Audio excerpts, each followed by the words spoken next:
আসসালামু আলাইকুম, কেমন আছেন সবাই? Welcome back to my channel. আজকে একটা খুব সাধারণ শাক রান্না করে দেখাবো।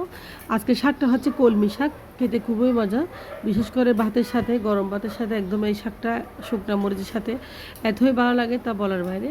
তো শাকটা ভালো লাগলে, শাকের ভিডিওটি ভালো লাগলে একটা লাইক করতে ভুলবেন না, চ্যানেলটি সাবস্ক্রাইব করে পাশে থাকবেন।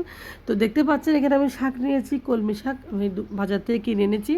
আর কলমি শাকগুলো একদম সবুজ। তো কীভাবে সবুজটা রেখে আপনারা শাকটা রান্না করেন সেই রেসিপিটা আপনার সাথে শেয়ার করতে চলে আসলাম। শাকটা যেন একদম পুরোপুরি সবুজ থাকে রান্নার সময়, সেই টিপসটা আপনাদের সাথে আমি শেয়ার করব। তো দেখতে পাচ্ছেন কলমি শাকটা আমি খুব সুন্দর করে কেটে কুটে ধুয়ে ফ্রেশ করে নিয়েছি। একটা কাঁচা পানি জড়া দিয়েছি। আর শাকের মধ্যে পানি থাকলে শাকটা রান্না করতে গেলে ভালো লাগে না। এরপর যে চলে চুলে একটা প্যান বসিয়ে দিয়েছি সয়াবিন তেল। তো তেল যখন গরম হয়ে এসছে আমি এখানে দিয়েছি কিছুটা শুকনা মরিচ। আর শুকনা মরিচগুলো যখন ভাজা হয়ে গেছে দিয়েছি আমি রসুন কুচিগুলো একটু ফ্রাই করে নেবো এক সাইডে শুকনা মরিচগুলো রেখে। দেখতে পাচ্ছেন এখান থেকে কিছুটা শুকনো মরিচ আমি উঠাই রাখবো আর কিছুটা শুকনো মরিচ শাকের সাথে ভাজি করব। তো শুকনো মরিচ শাকের সাথে আসলে খুবই ভালো লাগে। কলমি শাক আসলে সবাই ভাজি করে, তো কীভাবে কলমি শাকের কালারটা রেখে ভাজি করবেন সেই রেসিপিটা আমি আপনাদের সাথে শেয়ার করতেছি। তো দেখতে পাচ্ছেন আমি কিছুটা শুকনো মরিচ উঠে নিচ্ছি। আর এই শাক দিয়ে আপনারা পেট ভরে ভাত খেতে পারবেন এরকম শাক রান্না করলে। আর বিশেষ করে যারা ব্যাচেলার রয়েছেন তারা এভাবে শাক রান্না করবেন। আর শাকে যদি পানি থাকে আসলে শাকটাও ভালো লাগে না।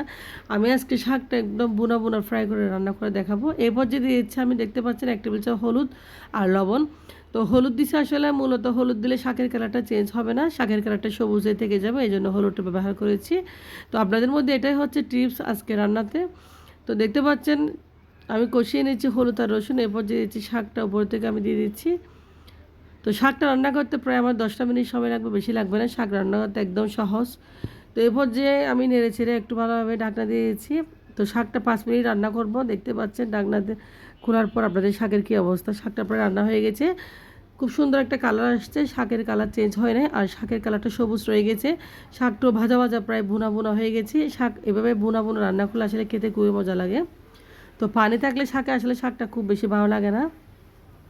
তো আপনারা এভাবে একবার শাক রান্না করে দেখবেন, একদম ফ্রাই করে ফেলবেন, শাক খেতেও খুব মজা লাগবে। অনেকেই শুকনো মরিচের পরিবর্তে কাঁচা মরিচ ব্যবহার করতে পারেন, কোনো সমস্যা নেই। তো এরপর যে শাকটা আমি চুলা থেকে নামিয়ে ফেলবো, একদম শাকটা হয়ে গেছে। দেখতে পাচ্ছেন শাকের কালারটাও যেরকম সেরকম রয়ে গেছে। আর শাক বেশি সিদ্ধ করলে খাওয়া যায় না। এরপর যে আমি একটা প্লেটে সার্ভ করতেছি, যেহেতু এখন খাবো এই শাকটা দিয়ে, আমি আজকে ভাত খাবো পেট ভরে আসলে। তো আপনারা চাইলে এই শাক দিয়ে 1 থালা ভাত বা 1 প্লেট ভাত খুব সহজেই খেতে পারেন। তো কলমি শাক খুবই সস্তা একটা শাক, বাট খুবই মজা, আমার কাছে বেশি ভালো লাগে। তো এরপর যে দেখতে পাচ্ছেন কিছুটা শুকনো মরিচ উপর থেকে ছড়িয়ে ছিটিয়ে দিয়েছি।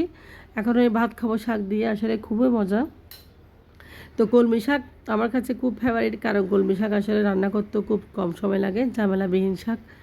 তো শুকনা মরিচ দিয়ে আপনারা শাক দিয়ে ভাত খেয়ে দেখবেন, এতই মজা, আপনাদের আর কোনো কিছুই লাগবে না।